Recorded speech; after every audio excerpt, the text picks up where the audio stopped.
motorcycles, leather, that whole sense of brotherhood.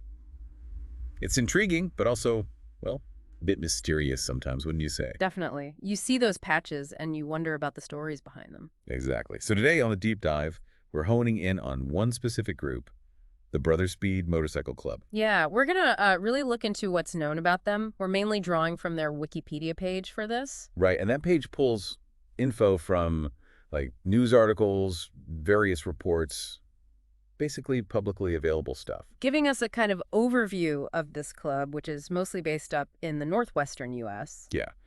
And just to be clear, our goal here isn't to, make final judgments or confirm every single claim. No, it's more about understanding the narrative that emerges from these public records. What did they come from? What are they reportedly involved in? And what's their reputation developed into over the decades? Yeah. Because they've been around a while. Founded back in, May 1969? That's right, 69. And they're still active today, so definitely not a flash in the pan. Okay, so let's get into those origins then. Boise, Idaho, May 1969. Yep. And apparently it wasn't some grand scheme or anything, just started with some high school friends. Friends who liked riding motorcycles. Exactly. It's just a shared passion. The story goes they saw more bikes around town, so they actually put an ad in the newspaper. It's an ad. Like, hey, want to ride? Pretty much. Led to a meeting, maybe 20 people showed up initially, and then a few weeks later, they landed on the name Brother Speed. It sounds, almost, I don't know, very grassroots, organic. It does, doesn't it? And like a lot of MCs, they develop their own visual identity pretty quickly. The patch, you mean? Yeah, the center patch. It's described as a winged skull, wearing a cap, goggles, and a scarf. Okay, pretty distinct image. And their colors. Black and gold. Those colors in the patch, they're hugely important in club culture, Signifies belonging, identity. Yeah, right. It's like their flag, basically. Yeah. So how big are they now? Any estimates? Well, the sources we looked at suggest somewhere between, say, 100 and 300 members currently. And they've spread out from Boise. Seems so. Chapters mentioned in Oregon and Washington, besides Idaho. Okay. And wasn't there something about the Oregon Department of Justice? Yeah, at one point, the Oregon DOJ actually listed them as one of, I think, 9 motorcycle clubs they considered active in the state. Which tells you they had a noticeable presence, at least from the state's perspective. Definitely registers them on the map, so to speak. Now, something I found really interesting was this early connection or attempted connection with the Hells Angels. Ah, yes. That's quite a detail. Back in the 1970s, apparently the Boise chapter of Brother Speed tried to join the Hells Angels. Tried to become part of the Hells Angels. That's a big deal in the MC world, isn't it? Seeking to patch over. It is. It suggests ambition, maybe wanting more status, or, the perceived benefits of being part of such a large, infamous organization. So they reached out to The Oakland chapter of the Hells Angels, specifically, and Oakland actually took it seriously enough to send a representative. They sent someone to Boise Yeah. to check them out. Yeah, to assess them, see if they'd be a good fit. And the outcome. The recommendation was no. Hells Angels turned them down. Really. But the sources don't say why. Nope. That part's unknown, apparently. Could have been anything their size, reputation then. Maybe internal HA politics, we just don't know. That definitely adds a layer of intrigue to their early history. It does. And sort of following that period, the narrative in our sources begins to shift more towards alleged criminal activities. Okay, so this is where things get darker. Seems that way, based on the reports cited.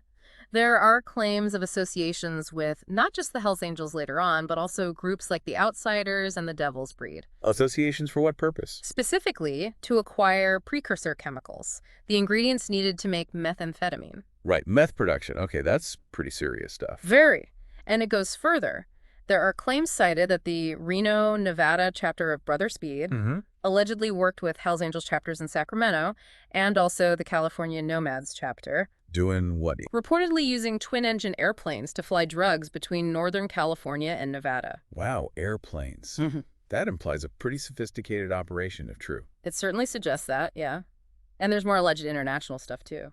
Claims about the Idaho chapter, What about them? sending methamphetamine, supposedly sealed inside motorcycle frames.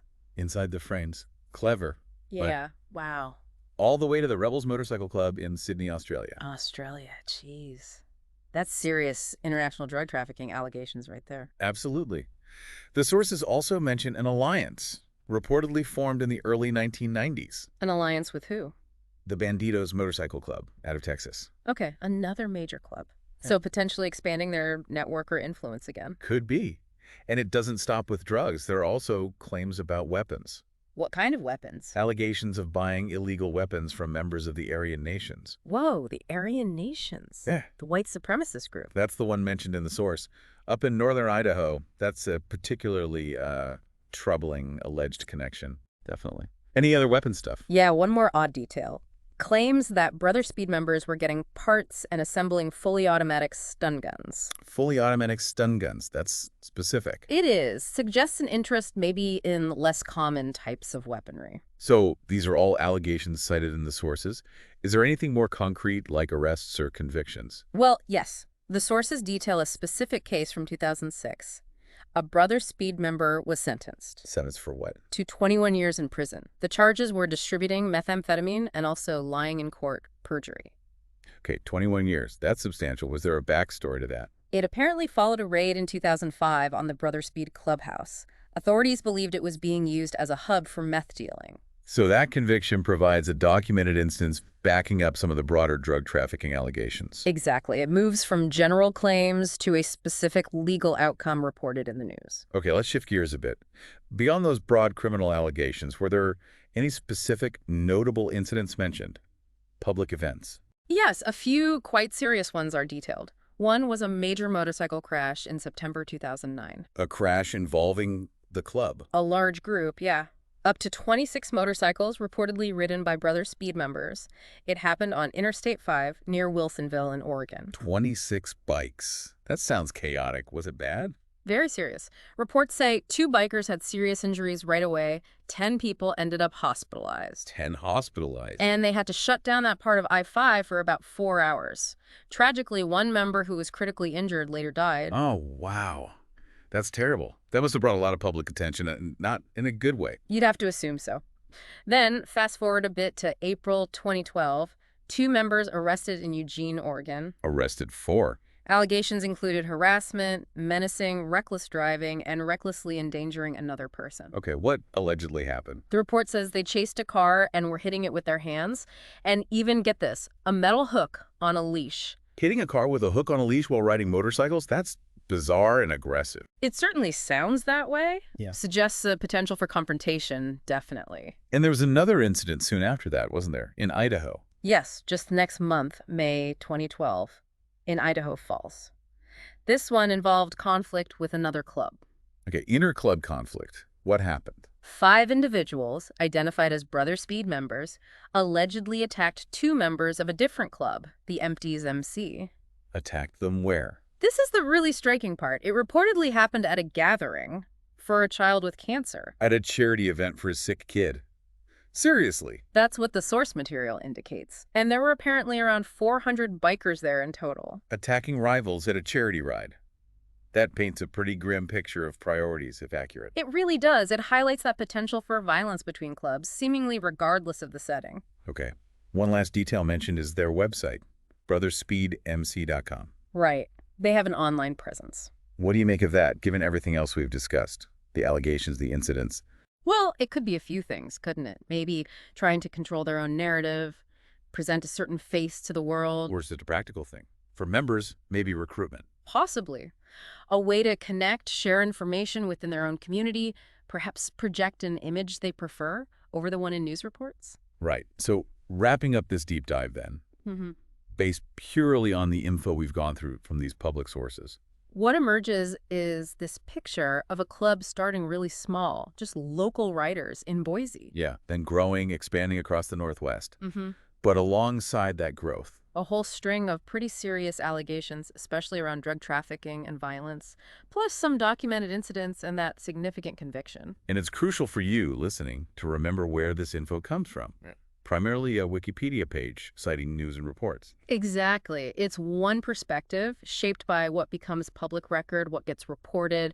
It's not necessarily the complete story from inside the club. But based on this information, it really makes you think, doesn't it?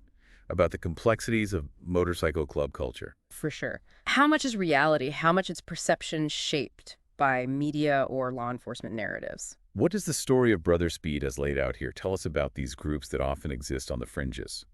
And maybe what other questions does it leave you with about them or similar organizations?